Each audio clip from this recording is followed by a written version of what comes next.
Hi everyone, welcome back to my channel. This is Prepping by Faith, and today I wanted to talk to you guys about this article that I came across. It's actually not even just an article, it's a whole involved system. So it's called the National Identification System, Nids, and it's something that is being implemented in Jamaica. They are fixing to start rolling this out the end of this year. So within the next month or two, they are really pushing this forward. And what it is it's a national database system. So the government of Jamaica is designing and developing a national identification system that's going to provide a comprehensive and secure structure to enable the capture and storage of personal identity information for all of their citizens. And it's going to become the primary source for their identity assurance and verification. And it's going to result in improved governance, management of social, economic, and security programs. So this is what they are rolling out. This is what they are going into. And so what they're saying is that this NIDS is a unique, secure, and reliable way of verifying an individual's identity. So each person is going to be issued a unique lifelong national identification number. It sounds kind of similar to, say, our social security numbers here in the United States.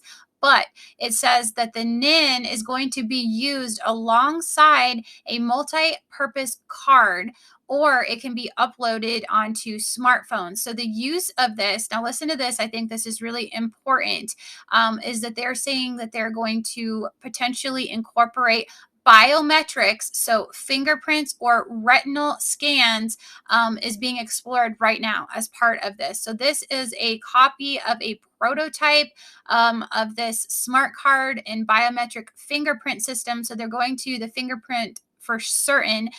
So here is just a sample of what a card would look like. It's got the individual.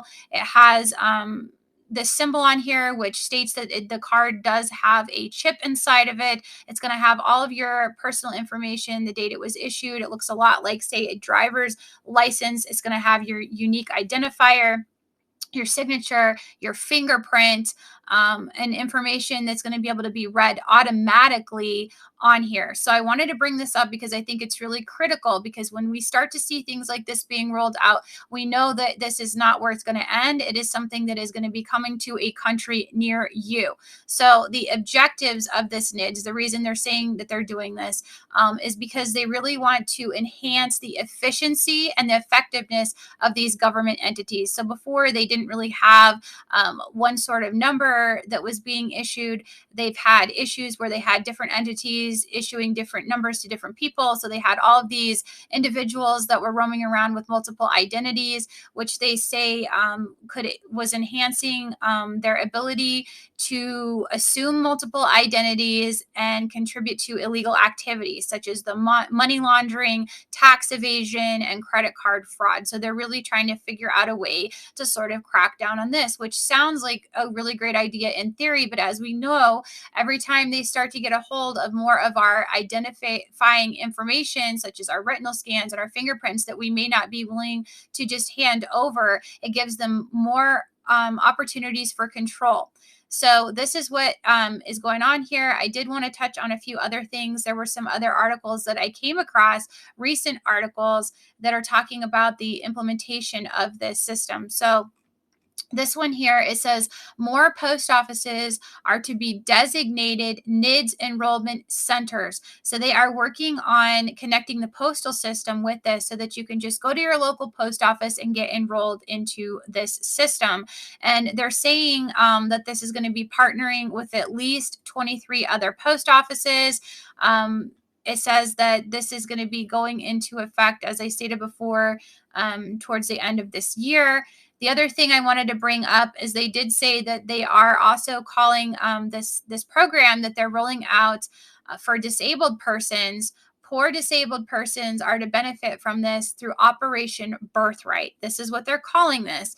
And they're saying that more than 30,000 disabled persons living below the poverty line are expected to benefit from this, because under this initiative, individuals that cannot afford to go ahead and get a copy of their birth certificate are going to be provided a copy for free. But in order to get a copy of this, you're going to have to go ahead and enroll in this Nids system. So you are essentially giving over part of your right, your birthright, in order to become a part of this system. And to me, as a Christian, this phraseology does not go unnoticed. Now, as we know in the Bible, birthright is something that was given to, the Jewish male child, the firstborn. They were given a birthright. And as we know the story of Esau and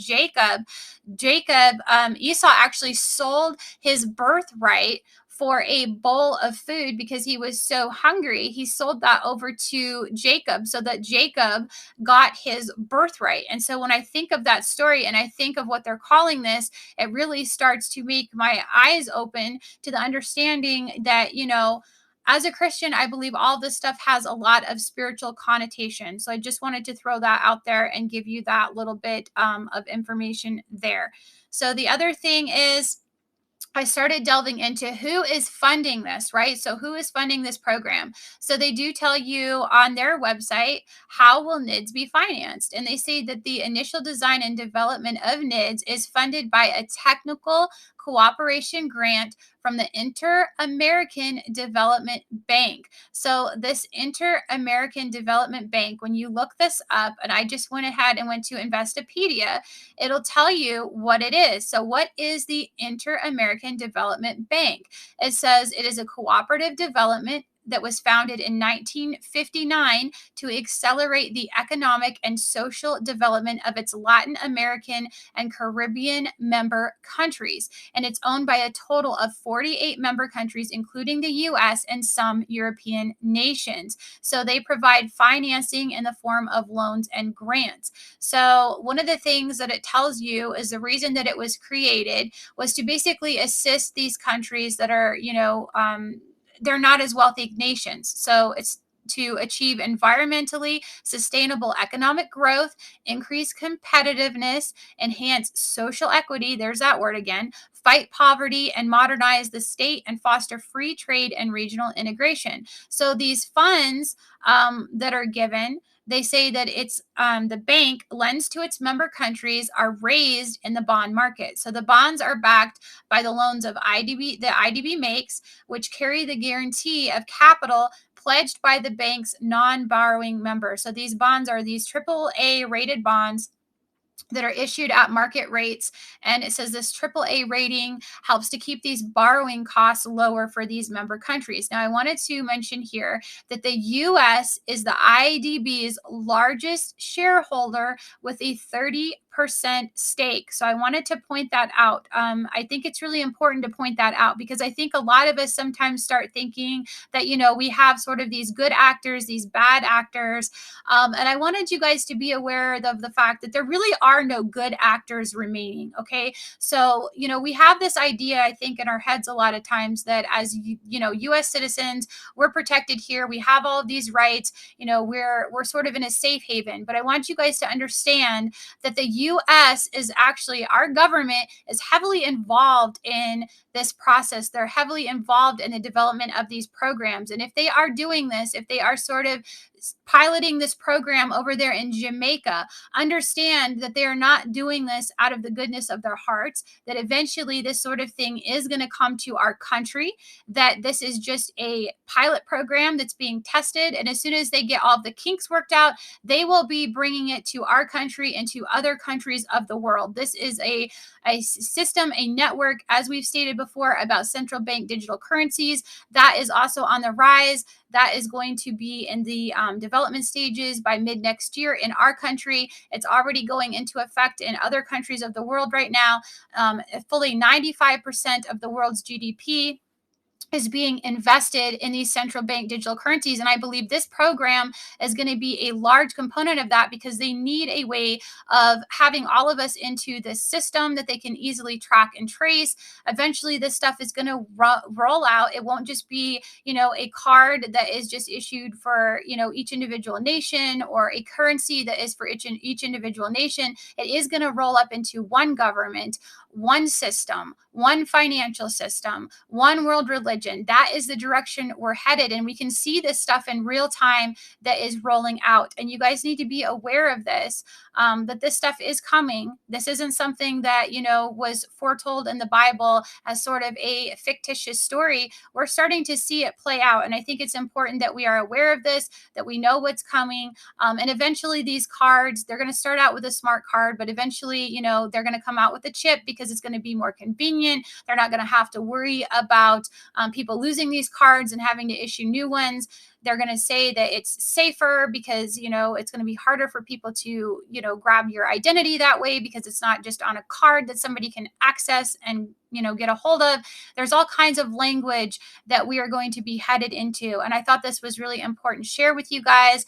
If you guys have enjoyed this information that I have provided today, please go ahead and like, share, and subscribe, and remember to pray, prep, and put God first. God bless.